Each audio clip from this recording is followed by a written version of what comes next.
But yeah. And to get back to the whole creativity thing, I guess, let me get my thoughts together.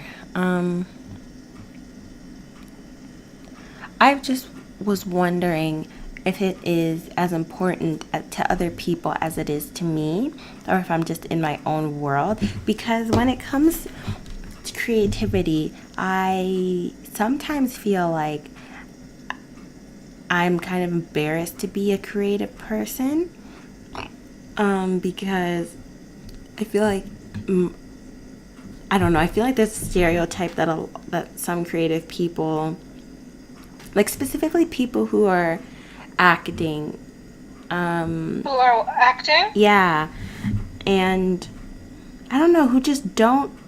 I just feel like, especially with actors and actresses, I feel like there's a stereotype that you're not smart enough, and that's why you went into acting, because everybody can act, so people say. That's not true in the slightest, but some people believe that.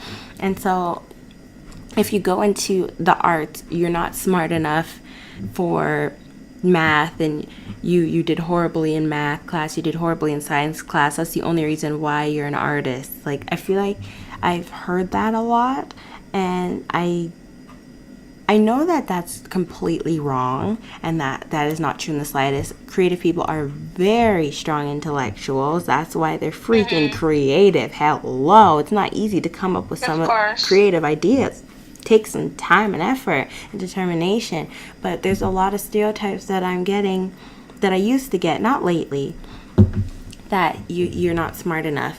And like, especially realized lately that stereotype is changing, because there was this one lady that came into where I work, and she was like, so many people in this generation are just so creative and so innovative. And I'm like, oh my gosh, thank you. Like, especially coming from somebody who's much older, to hear a Mm-hmm. compliment about this generation is just like, oh dang, that's possible.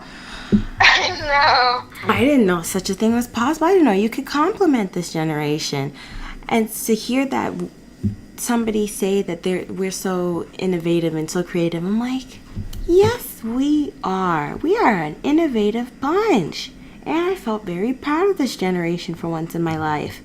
And I started realizing that the stereotype is, I guess, basically gone, because there are just it went after she said that. I just started listening more intently to music, to the music I listen to, and hearing every single beat and every single lyric.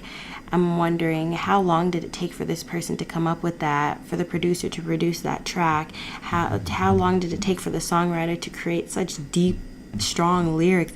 Like, Mm-hmm. how intellectually creative are these people? And I'm just realizing now that they are very, very, very strong intellectuals. And then, no, we are Yeah. not dumb because we took up art. We are just smart in different ways. There's people who are extremely great at math, not me. People who are extremely great at science, not me. And there's people that are just physically great at like gym class and stuff like that, which is also not me. I prefer the arts, and that does not make me dumb. No. So it took me a while to realize that, but I'm only realizing that now, sadly. But at least I realized it at all. I'm glad you realized it. Oh, thank you so much. I feel like, I don't know. Yeah, I think it's primarily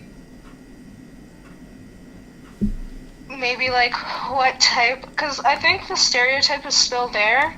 Mhm.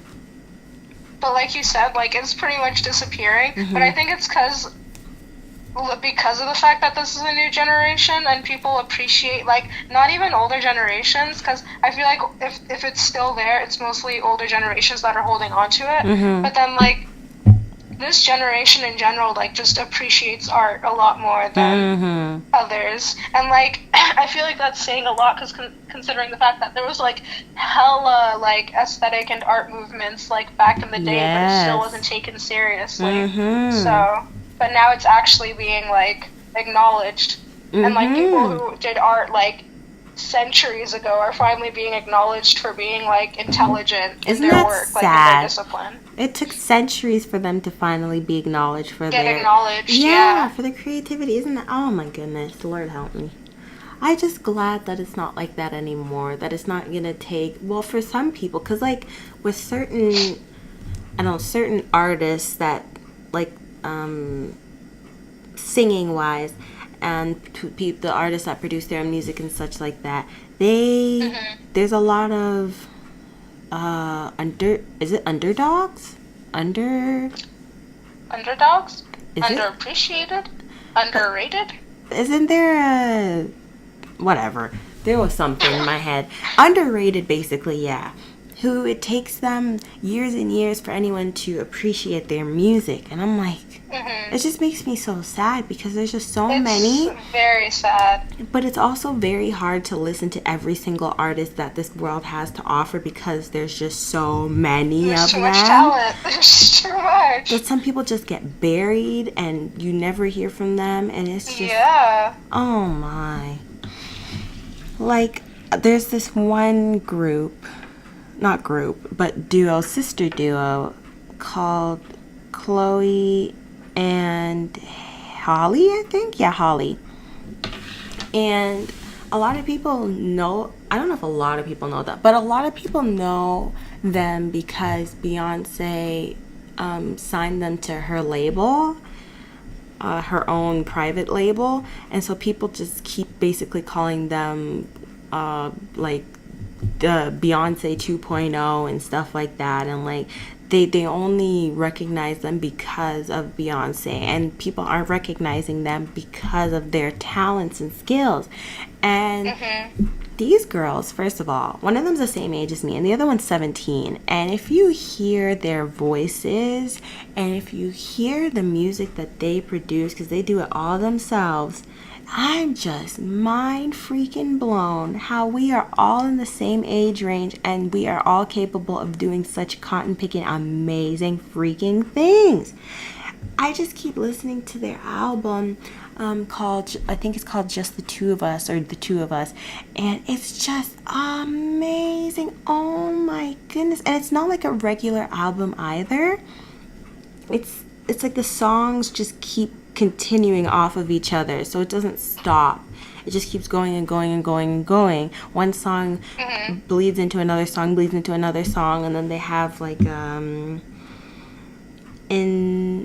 intermission type of song, I guess you could say, where it's just their vocals over a very quiet beat, and it'll be like that for about a minute or two, and then it'll bleed into a different song. And I've never heard an album do that before. You should listen to DPR. Oh gosh. I have his album in my watch later on YouTube, and I also have Rad Museum's album. Oh my goodness. Yeah, which are Two amazing other underrated artists Yes. that just need so much more recognition, especially Rad Museum. Rad Museum, I heard his song. He has a song with Dean called, I think, A Little Boy or A Tiny Boy. And Tiny Boy. Yeah, and it's so good. Oh my goodness. I was listening to it, I'm like, what the flip? Where has this been all my life? It's so good. So, it's amazing. So do you have any artists then that you feel are underrated that should be, you know? Rad Museum. Rad Museum. Rad Museum. Besides Rad Museum. Besides him. Rad Museum. Oh my goodness. Besides him. I really, I'm so passionate about Rad Museum. I just feel like it's just such amazing, just the music itself just makes me feel like I'm on, a total different plane of reality. I just feel so light when I'm listening to, oh my goodness. Especially the song Dancing in the Rain. That's not even a happy song, at all. It's, it's a pretty, eerie-ish song. It's a little bit sad, but it just makes me feel happy and, calm. And it's just, wow. I love things that can give me feelings. It's pretty rad. Because Rad Museum. And so, I think Rad Museum, just because, it's just the production quality of the music, it's just so, it's just so chill. You can just vibe with it. And I love music you can vibe to. And, I Underappreciated.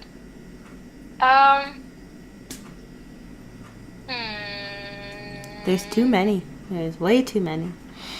There is a lot. I can't even think of any right now. If we went through I have a playlist on YouTube called Music that has more than 300 songs on it. Hallelujah. And it's like primarily just hella underrated artists, and I have to put it in there so that I don't forget about them. Because I'm like, because there's just too many of them.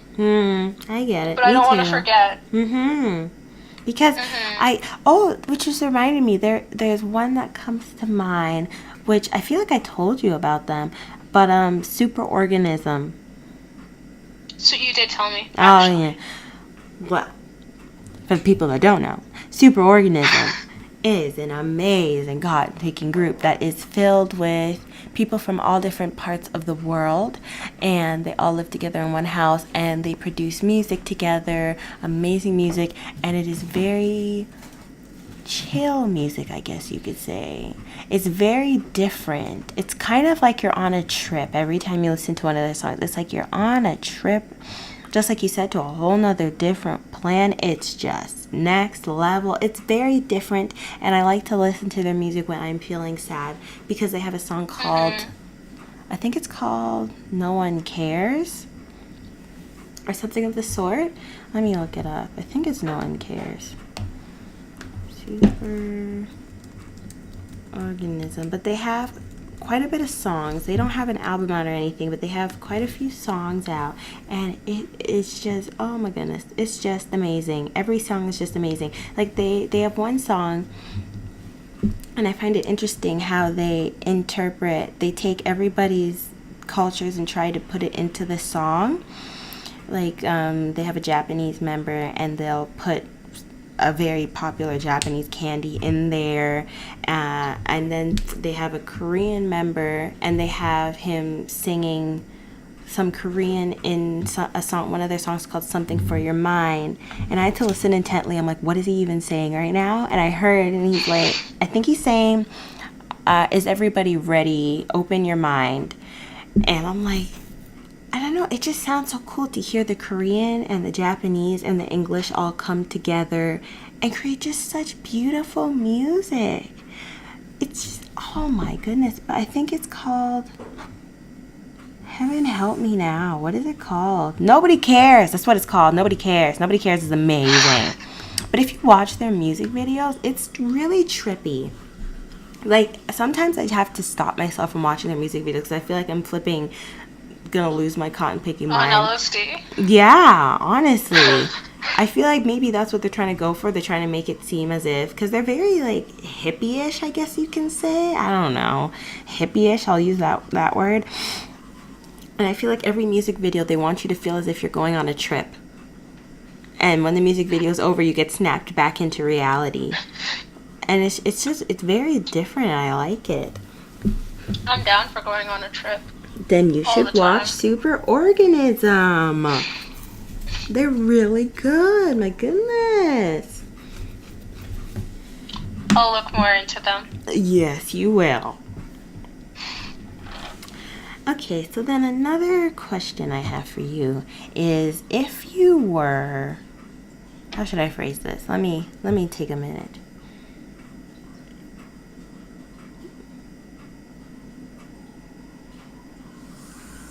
As somebody who's in kinesiology and not in an art-centered program, how does that make you feel?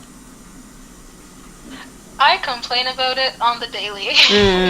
So, I mean, it's pretty, I don't know, I don't enjoy it as much as I think I could if I was doing something that I actually want to be doing. Like, I've found that I don't mind kinesiology. Like, it's fairly interesting. Like, it's different.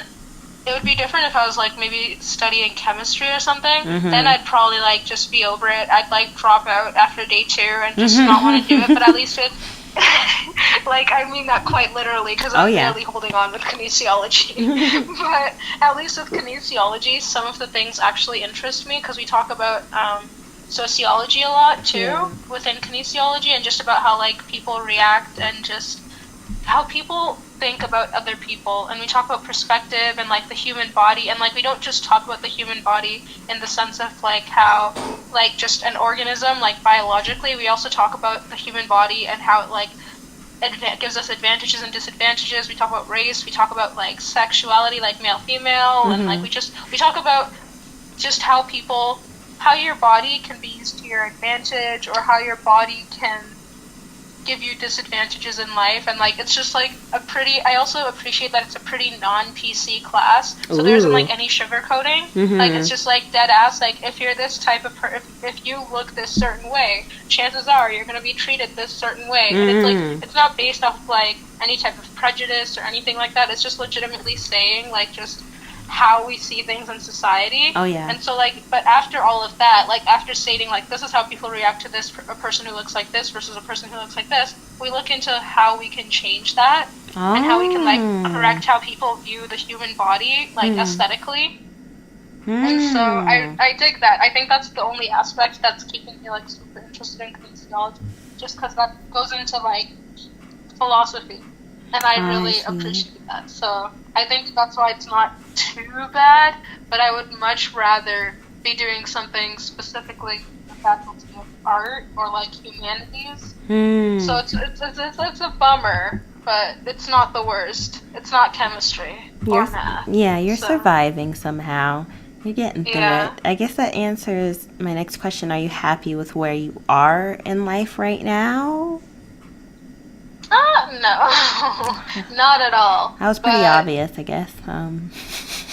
I thought it was pretty obvious, I guess. Yeah. And Not I guess all, if you had the chance to change it, you would probably be in the Faculty of Arts. Yeah. Yeah, I see. All I can say is parents are amazing sometimes. Yeah. Amazing. Wonderful. So then, what is your biggest goal in life? I have none. You have none. I don't know. I honestly don't know at this point. I thought I had goals, and then I got into university, and then I had to like reevaluate everything, and I just don't know anymore. I think my only goal that's been consistent is that I want to adopt kids, just because I enjoy working with kids in general. So like if I can like just have children in my life, I'm happy. So I want to have kids in my life in one way or another. Not like kids that I birthed, but like I want to take care of other kids. Yeah, I see. Yeah. So if I can like, because even with the arts, like if I was going to be in the Faculty of Art, I would have done something that's a discipline that I can apply to kids, because I would have wanted to work with kids anyway. So like if I was going to be doing English, I probably would have been, I wanted to be an ESL teacher. So teach English to foreign students, and just, I thought, anything that has to do with kids, I'm pretty content. So I think that's the only thing that's remained consistent. All my other goals are in the trash. Don't know where they went. Oh, gosh. But I think the only thing that's remained consistent is that I want to be around kids.